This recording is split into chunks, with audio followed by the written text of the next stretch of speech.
मेरा नाम शैलेंद्र सिंह चौहान है और मैं जोधपुर राजस्थान से हूँ। गलत आदतें, गलत संगतें ये सब थी मेरे जीवन में।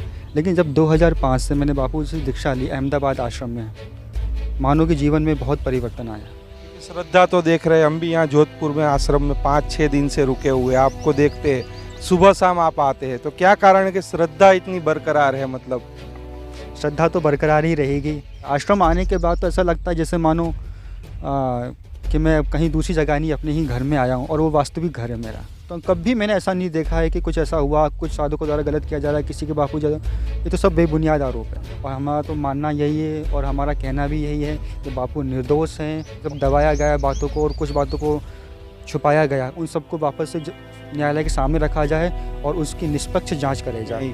इनका यही कहना है, सरकार से एक ही मांग कर रहे हैं कि जल्द से जल्द संत आसाराम जी बापू को रिहा किया जाए। मेरा नाम शैलेंद्र सिंह चौहान है और मैं जोधपुर राजस्थान से हूँ। मैंने बापू जी से दीक्षा सन 2005 में ली थी। आप मानिए 2005 से पहले मेरा जीवन बहुत ही विपरीत दिशा में चल रहा था। जैसे मान लीजिए कि मैं बचपन स्कूल पढ़ता था, आना जाना, कोई दिशा नहीं, कोई मानक तय नहीं, कोई रास्ता नहीं, बस पढ़ना।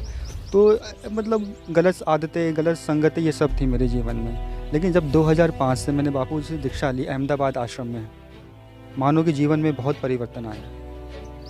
आप समझिए कि मुझे जीवन एक रास्ता मिला। जिस तरह गुरुदेव ने मुझे प्राणायाम करना सिखाया, शाश्वत मंत्र का जप करना सिखाया, तो वो सब, इन सब चीज़ों से मेरे जीवन में परिवर्तन आया। मैंने अपने जीवन में वो सब सीखा जो गुरुदेव बताते हैं, जैसे सुबह प्राणायाम करना, नित्य माता पिता के पैर छूना और बड़ दादा तुलसी जी की परिक्रमा करना। तो ये आप समझिए कि अपने भारतीय संस्कृति को किसी संत ने इस तरह पुनरुत्थान किया, उसे जागृत किया है हर भारतीयों के जनमानस के मन में। और एक बहुत अच्छी बात कहूँ, जब मैं अहमदाबाद आश्रम में गया तो मुझे ऐसा लगा कि हर पूरे भारत से, कोई छत्तीसगढ़ से, कोई मध्य प्रदेश से, कोई कर्नाटक से, महाराष्ट्र से, जगह जगह के लोग आए। तो मुझे लगा था कि छोटा सा एक मिनी इंडिया मुझे बापू जी के आश्रम में दिखा। तो मुझे सबसे अच्छा लगा कि मतलब कि जितने तरह तरह के लोग हैं, तरह तरह के स्टेट से आए हैं और वो एक ही जगह दीक्षा ले रहे हैं, मंत्र जप कर रहे हैं और भारतीय संस्कृति का इतना प्रचार हो रहा है। तो मेरा सबसे अच्छा अनुभव था कि जगह जगह के लोगों से मिलना और उनसे बातचीत करना। और दीक्षा तो फिर परिवर्तन किया ही, बापू ने काफ़ी अनुभव भी हुए हैं। देख रहे हैं कि आपकी मतलब सुबह शाम, हम भी यहाँ रुके हैं जोधपुर आश्रम में, देख रहे हैं सुबह शाम रोज़ दर्शन करने आते हैं। वो तो बापू की कृपा है, मेरा सौभाग्य है, क्योंकि जहाँ मैं काम करता हूँ तो वो थोड़ा आगे ही है मेरी कंपनी। तो मैं वहाँ जॉब करता हूँ, तो आना जाना लगा रहता है मेरा। तो सुबह शाम दर्शन करता हूँ, मुझे बहुत अच्छा लगता है। आश्रम आने के बाद तो ऐसा लगता है जैसे मानो कि मैं कहीं दूसरी जगह नहीं, अपने ही घर में आया हूँ और वो वास्तविक घर है मेरा। सालों से आ रहे हो, कभी क्या कुछ ऐसा देखा क्या कि आश्रमों के द्वारा, बापू के द्वारा गलत होता?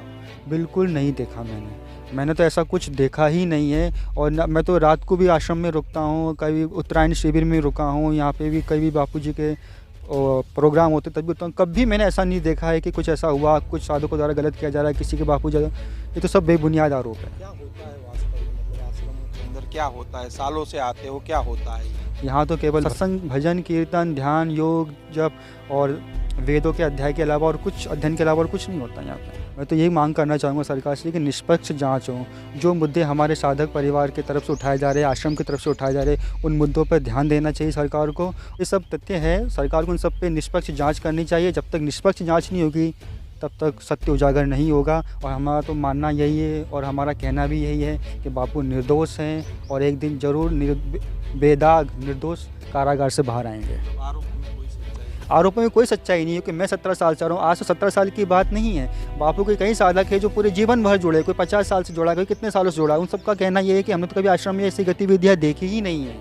जब नहीं देखी ऐसी गतिविधियाँ तो फिर आप कैसे मान लिया कि ये ऐसा हो गया? और इससे पहले बापू पे कई आरोप लगे, उन आरोपों को भी देखना चाहिए, वो भी सिद्ध नहीं हुए। जब वो सिद्ध बेबुनियाद हो गए तो बापू पे फिर आरोप कैसे सिद्ध कर रहे हैं? लगता है कि सरकार को इसमें निष्पक्ष जाँच बैठानी चाहिए और इस पर जब तक सारे तथ्यों पे जो आश्रम वाले रख रहे हैं उन तथ्यों पे गौर करना चाहिए, तभी ये सब सच्चाई सामने आएगी। 17 सालों से संत आसाराम जी बापू आश्रम में आते, और एक सबसे बड़ी आश्चर्य की बात, क्योंकि हम भी यहाँ 5 या 6 दिन से संत आसाराम जी बापू आश्रम जोधपुर में रुके हुए, भाई को देख रहे। सुबह भाई आते हैं दर्शन करने, शाम को आते हैं। कितने सालों से सुबह शाम आते हो यहाँ?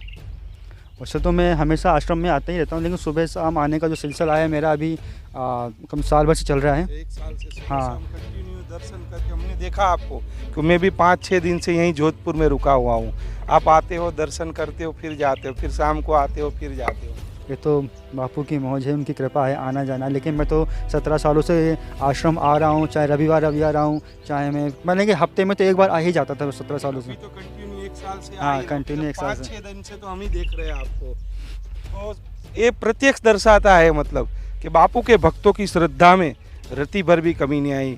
इनका यही कहना है, सरकार से एक ही मांग कर रहे हैं कि जल्द से जल्द संत आसाराम जी बापू को रिहा किया जाए। कैमरामैन अंजनी के साथ नीलेश ठक्कर, संत आसाराम जी बापू आश्रम जोधपुर से।